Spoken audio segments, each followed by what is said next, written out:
Sveiki bičiuliai, esu Zaporižės mieste ir daug kur prie daugiabučių perjungsiu kamerą.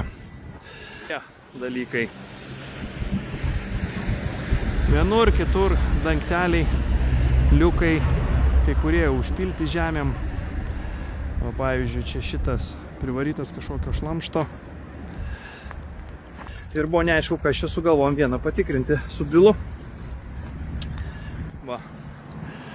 Prie daugiabučio kaminukas. Ir čia yra rūsiai padaryti. Va, matosi, kopėčius leidžiasi gilyn.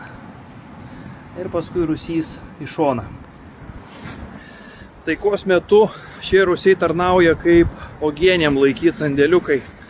Čia žmonės laiko daržovės, uogienės, nu tokie maži sandėliukai vietoj sandėlių rūsyje po namu, nes čia po namų nėra. O vat kaip oro pavojus, į tos sandėliukus jau galima naudoti kaip slėptuvės. To perjungiu kamerą, prieinu arčiau, parodysiu daugiau, dar matosi. Va. Čia vienas užpiltas, vienas, pažiūrėsiu, gal atsidarys. Va, palaikyk bilai dangtį. Va, matosi laiptai žemyn kopėčios ir lentyna su uogienėm. Vieni didesni, kiti mažesni.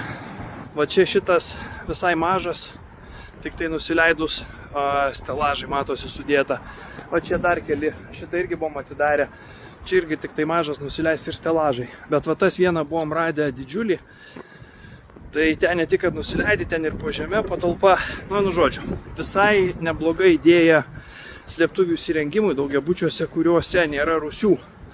Ir čia pabrėšiu, čia viskas yra ne savivaldybės, ne valstybės, o viskas yra pačių gyventojų iniciatyva.